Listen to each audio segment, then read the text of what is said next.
What's up, y'all? Welcome back to another edition of Purple Bear Biology. I'm Professor Hurley, and on this channel we talk about anatomy, microbiology, and other general biology principles. If this is your first time visiting, you may want to click the subscribe button so that you can explore some of the cool videos I've already uploaded, and so that you can come back when I upload some new ones. I am super excited about today's video because we have a special guest. That's right, y'all. Our guest skeleton today is none other than Carl. Welcome to Purple Bear Biology, Carl. Are you excited to be here today? Oh, I get it. The strong silent type. Well, that's okay. You don't really have a larynx, or a respiratory system for that matter, so I wouldn't expect you to be too chatty. Well, my stringy silent friend here is your clue what this episode is all about.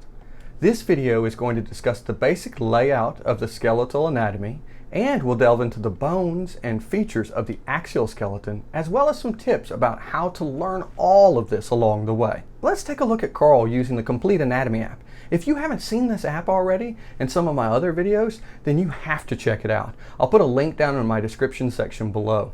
Carl's skeleton consists of 206 bones total. Now, while that may seem like a lot, we can break this down to make it easier to describe, learn, and remember. Two major divisions of the skeletal system are the axial skeleton and the appendicular skeleton. The axial skeleton consists of bones of the skull, the mandible bone, the hyoid bone, the vertebral column, the sacrum, the sternum, and the ribs. These bones serve as a central axis for support and protect the vital organs like the brain, spine, heart, and lungs. The appendicular skeleton consists of the remaining parts of the skeleton, including the upper and lower extremities, as well as the supporting bones like the coxal bone, the clavicle, and the scapula. In addition to support, these bones are incredibly important for movement. Okay, so before we take a deeper look into the axial skeleton, let's sync up on our terminology so that we understand the bones and the features as we discuss them. Let's distinguish a bone name from a feature. Bones as a whole can have a name, but on each bone there are specific characteristics that are important. The features include rough protruding pieces where ligaments and tendons attach to anchor bone to bone or muscle to muscle, called tuberosities. We can see an example of a tuberosity on our tibia. When parts of a bone stick out or protrude, they are often referred to as a process. For example, this sharp, jabby part that sticks out of the bottom of our skull is called the styloid process. Additionally, when the features we are referring to have rounded ends, where two bones come together, like the femur and the tibia, these surfaces are often referred to as condyles. As a side note, when we talk about how bones connect, we often use the word articulates to mean something connects to. In addition to condyles, sometimes we have dips in bone like craters or shallow grooves. A dip like this is referred to as a fossa. For example, the end of the mandible is called the mandibular condyle, and it fits in this space called the mandibular fossa. The last two general terms we need to be familiar with are foramen and canals. Foramen are different holes we find throughout bone where blood vessels and nerves can enter or leave. Foramen, or foramina in the plural, can be found all throughout the skull. Canals, in comparison, are more like tunnels than holes. One example would be the carotid canal that is highlighted in pink here. We can see that at the entrance on the inferior side of the temporal bone and the exit here. If you remember these general terms for features, it may sometimes trigger a memory of the entire name of the feature or even the bone itself, so they're really useful to dedicate to memory. Okay, so now that we have some general naming conventions out of the way, we can begin to move through the different bones of the axial skeleton. Keep in mind that as we progress through these different bones and features, anatomy builds on itself. So while we will not cover all of the features of each bone, we will be covering the most important features that you will need to remember for the muscular system and the circulatory system. You can kind of think about learning all of this anatomy like one of those steak eating competitions where you have to eat like half a cow in 4 hours. That sounds like a pretty miserable experience to me. But what if you had a week and a half to eat that same amount? You'd probably be much better off. Similarly, procrastinating anatomy, then trying to cram content in a short amount of time, is ineffective at best and will probably have you curled up in a ball of anxiety on the floor. So pace yourself and enjoy the process. If you spread it out, you won't find it as difficult to assimilate all of the information and retain it. Let's start with the skull. We are going to talk about each bone-specific features, but let's run through the bones real quick, just so you have an idea of the big picture of your skull. If I spin around to the superior side, you can see that the skull is actually several bones that are fused together. Notice that the skull looks like it has several cracks dispersed around it. These are actually locations that the skull fused together after childbirth during intramembranous ossification. If you don't know what that is, look in the description section for a link to one of our other episodes on bone growth. The remaining fused cracks are referred to as immovable joints called sutures. Conveniently, these sutures allow us to see the different bones of the skull more clearly. Starting on the anterior side, you can see that we have the frontal bone separated from the left and right parietal bone with the coronal suture. The left and right parietal bones are separated with the sagittal suture. On the posterior side, we can see the parietal bones are separated from the occipital bone with the lambdoid suture. If we spin around to the lateral view, we can see that the parietal bone articulates with the temporal bone at the squamous suture. Now let's swing around and take a look at the anterior side of the skull. Easily we can see the frontal bone, both sides of the nasal bone, the zygomatic bones, and the maxilla, as well as your mandible. But if we look even closer, we can see that inside of the orbital socket, there are actually additional bones embedded inside. We can see a portion of the sphenoid bone, but we'll get a better look at this as we look deep. Here we have the lacrimal bone, and behind it we can see a portion of the ethmoid bone. The ethmoid bone can also be seen from the nasal cavity. At the bottom of our nasal cavity, we have the volar bone. Now let's take a look at our skull from the inferior side as well. Here you can see the last bone of the skull, called the palatine bone. Okay, so that's not too bad, right? Now once you've learned the bone names, it's time to learn the features. Features can sometimes only be seen from a particular angle, say superior or inferior, so you'll want to pay close attention not only to the structures, but also where they're visible. Let's start with your mandible. Let's isolate it and take a closer look. Starting with where the mandible articulates with the temporal bone, we can see the mandibular condyles in pink. Moving anterior, we can see the coronoid processes. Both of these serve as anchor points for muscle and stabilize the jaw. The last feature you need to know on the mandible is the mental foramen. The mental foramen is where the mandibular branch of your trigeminal nerve connects to the mental region of your face. You can see it exiting here. As I spin the skull around, you can see that the maxilla serves as the foundation for the roof of the mouth and the bottom portion of the nasal cavity.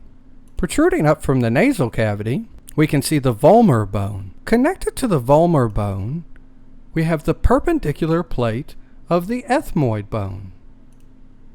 This bone serves to give structure to our sinus cavity and help regulate airflow past the cilia and the sinuses. We're going to learn 3 features of the ethmoid bone. The first is the perpendicular plate connected to the volar bone that divides our nasal cavity in half. The last 2 features can only be seen from the superior side. Here we have the exposed part of the ethmoid bone inside of our skull. This can be divided into 2 pieces. The crista galli, which serves as an anchor point for the meninges, the protective wrappings around our brain, and the cribriform plate. If I zoom way into our skull, you can see that we're staring at the ethmoid bone here. The cribriform plate serves as a location for the olfactory nerves to send fibers down into our nasal cavity. Now let's go back to the front of the skull, and we can see the left and right nasal bone. Moving laterally from the nasal canal, we can begin to enter the orbital socket where we have the lacrimal bone. This bone features the nasolacrimal canal that houses our tear ducts. Behind the lacrimal bone, you can see we have a portion of the ethmoid bone. Along the lateral border of the orbital socket, we can see the zygomatic bone that gives structure to our cheeks. This leads to the zygomatic arch that connects the temporal bone to the zygomatic bone. If we move back around to take a look at the orbital socket, we can see a portion of the sphenoid bone. You can see the sphenoid bone takes up a large portion of the central part of the skull. This creates the superior orbital fissure and the inferior orbital fissure. The sphenoid has other important features as well, but to see them we have to move superior and deep again. Here we can see the optic canal, where our optic nerve goes into our orbital socket. We can also see new features called the greater wing of the sphenoid bone and the lesser wings of the sphenoid bone. Another feature that we can see if we move laterally is the sella turcica, or the Turkish saddle. This is actually a pretty cool location in your sphenoid bone because it houses an incredibly important gland called the pituitary gland. If I place the central nervous system in here, you can see the pituitary gland sitting in the Turkish saddle. Additionally, we can now see our optic nerve traveling through the optic foramen. If I spin around and hide the eyeball, you can see the optic nerve coming out of the optic foramen. Back at the superior view of the sphenoid bone, we need to take a look at three other common features. Here we have three foramina found inside of the sphenoid bone: the foramen rotundum, the foramen ovale, and then the foramen spinosum. I remember these by using the abbreviation ROS, rotundum, ovale, spinosum. The rotundum exits out of the orbital socket right here and serves as a passageway for the maxillary nerve branch of the trigeminal nerve. From the inferior side, we can see the sphenoid bone again, and the foramen ovale, and the foramen spinosums. Both serve as a passageway for multiple different nerves, arteries, and veins. Alright, let's go back out to the outside of the skull and take a look at the temporal bone. The connection to the zygomatic bone that makes up the second half of the zygomatic arch is referred to as the zygomatic process. Moving posterior, we can see the mandibular fossa where the mandible connects to the skull. A little more posterior than that, and we can find the external acoustic meatus. This is the canal that leads to the bones of your inner ear. There are two processes found a little inferior of this canal: the mastoid process and the styloid process. The mastoid process is associated with muscles that move your head and jaw. The styloid process is an anchor point for muscles associated with the tongue and the larynx. If we move to an interior view and move medially of the styloid process, we can find the carotid canal serving as a passageway for the carotid artery. Then if we move posterior, we can find that the temporal bone and the occipital bone join together to make the jugular foramen. This serves as a passage site for the jugular vein. Transitioning to a superior view and then deep again, we can see these same foramina on this side of the bone as well. Here we can see the jugular foramen, and we have to zoom way in and hide the occipital bone to get a better view of the carotid canal. While we are superior and deep, we can take a look at our last bone, the occipital bone. The occipital bone has the foramen magnum where our brainstem exits our skull. If we zoom in, you can see that moving laterally on either side of the foramen magnum, we find the hypoglossal canal. This serves as a passageway for the hypoglossal nerve. If we move to an inferior and slightly anterior view, we can see both of these features on the occipital bone. Here's our hypoglossal canals, and there's the foramen magnum. We can also see the last feature we're going to look at on the occipital bone, and that's the occipital condyles. These surfaces act as an articulation site for our cervical vertebrae and would allow us to nod our head to say yes. Okay, wow. And believe it or not, we left tons of things out. The good news is that the skull is pretty much the hardest part of the axial skeleton. So now let's take a look at the rest of the sections of our skeleton. If we move to a lateral view, we can see a bone called the hyoid bone. While we do not need to learn any specific features on the bone, it is incredibly important because it holds the tongue up above it and provides structural support for our airways. Crazy cool fact, this bone does not articulate with any other bone. Instead, it connects through only muscular, ligamentous, and cartilaginous attachments. After the hyoid bone comes our spine. Your spinal column is made up of bones called vertebrae. You have 3 specific types of vertebrae: cervical vertebrae, thoracic vertebrae,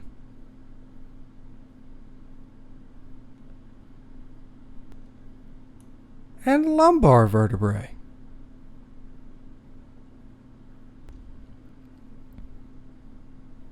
In total, you have 24 movable vertebrae. You have 7 cervical vertebrae, 12 thoracic vertebrae, and 5 lumbar vertebrae. I remember this as breakfast, lunch, and dinner because I eat breakfast at 7, lunch at 12, and dinner at 5. Now, while each of these vertebrae have common features, there are some unique features to them as well. So let's take a look at examples of each. Let's start with cervical vertebrae. You have 7 cervical vertebrae. The first 2 cervical vertebrae have specific names. C1 is called the atlas, and C2 is called the axis. The atlas articulates with the occipital condyles and allows us to nod our head and say yes. The axis has a process called the odontoid process, seen in pink. It's also sometimes referred to as the dens. This process serves as the axis of rotation of our skull and allows us to shake our head and display no. Notice that our cervical vertebrae have transverse processes on the side and transverse foramina found in between them. These are unique to only cervical vertebrae. This is one of the definitive ways that you can distinguish a cervical vertebrae from a thoracic or a lumbar vertebrae. This serves as a passage to the vertebral arteries and veins. Down the center, we can see the vertebral foramen that the spine travels through. The elongated portion on the posterior side of the vertebrae is referred to as the spinous process, and these are the bumps that you feel when you run your fingers along the back of someone's spine. The primary piece of the vertebrae is called the body and is seen here in pink.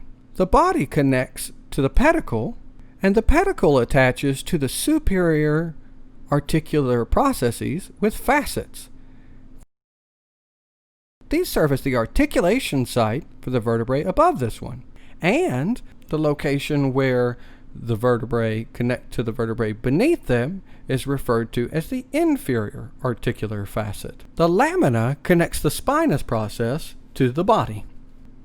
If we move inferior, we can find our thoracic vertebrae. Zooming in, you can see that thoracic vertebrae have similar structures to cervical vertebrae, but they have no transverse foramina. Because slight morphological differences exist, let's take a look at each of the features that are found on this vertebrae as well. As before, the main part of the vertebrae is the vertebral body.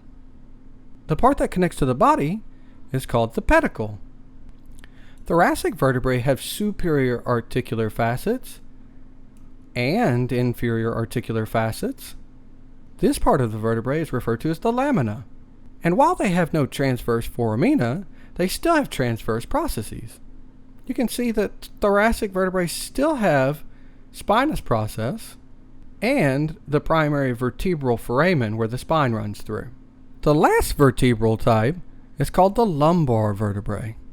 If we zoom in, you can see that the lumbar vertebrae look very similar to the thoracic vertebrae. They too have the body, the pedicle, transverse processes, superior articular facets, the lamina, inferior articular facets, and the spinous process. In order to distinguish between thoracic and lumbar vertebrae, it may be useful to look at them and imagine them as animals. Many people think that lumbar vertebrae look like a moose, while thoracic vertebrae look like a giraffe. If we continue down our vertebral column, we come to the end where we find the sacrum. Fused on the sacrum is a bone called the coccyx. The sacrum has an anterior and posterior side. Down the midline of the posterior side is the median sacral crest. Additionally, you'll see posterior foramina. From a slightly superior view, you can see the sacral canal.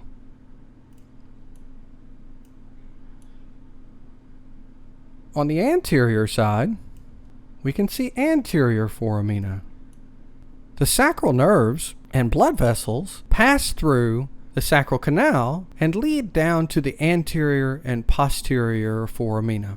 Lastly, on the posterior side, we can see the location where the coxal bone, or the hip bone, connects to the sacrum. This is called the sacroiliac joint. Before we move on, one thing to note about the spine is that curvature is super important. Notice that as we look at the spine, the cervical vertebrae curve towards the anterior part of the body, the thoracic vertebrae curve towards the posterior part of the body, the lumbar vertebrae curve towards the anterior side of the body, and then the sacrum curves towards the posterior side of the body. While all these curvatures are cool, we did not have all of them from birth.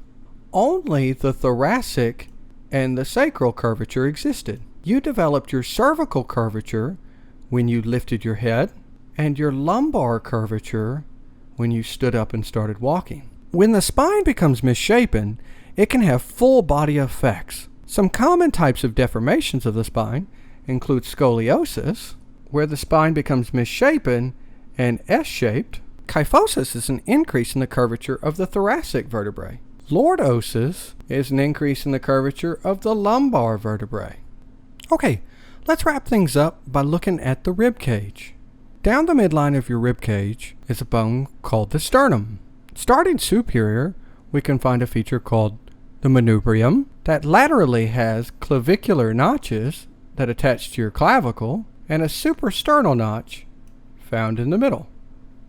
Moving inferior from the manubrium, we can find the body of the sternum, and the most inferior portion is the xiphoid process. The sternum connects to the ribs with costal cartilage. Men and women both have 12 pairs of ribs. 7 pairs of these ribs have a direct connection to the sternum with their own personal costal cartilage.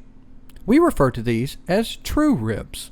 As we move inferior and rotate to the side, we can see that these bottom 3 ribs share their cartilage connection with the sternum. Because they don't have their own personal connection to the sternum, these are called false ribs. If we rotate to the posterior side, we can actually see that there are 2 additional ribs that have no cartilage connection to the sternum. These are referred to as floating ribs. Technically speaking, floating ribs are considered false ribs too. So we have 7 pairs of true ribs and 5 pairs of false ribs, 2 of which are floating. While we're not going to distinguish between the individual ribs, let's take a look at the structures found on the rib. Here in pink you can see the head of the rib.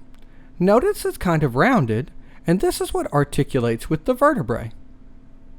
This part of the rib is referred to as the main body, and this part of the rib is the costal end that articulates with the sternum cartilage. Notice how it's cut off and truncated. This is where the cartilage would connect. This is one of the key ways to telling the difference between what is an attached rib and a floating rib. The one tried and true way to distinguish a true rib from a floating rib is that floating ribs are rounded at the end instead of being cut off. Holy cow, that's a lot, right? Carl, did you know that you're so complicated and cool? I'm just going to take your silence as a sign that your mind is blown. I'm sure you all now understand why I said take things in bite-sized pieces. Hopefully you have found this exploration helpful. If you did, be sure to click the like button and subscribe to see our next video over the appendicular skeleton. Well, that's it for this episode of Purple Bear Biology. Thank y'all for watching and see you next time.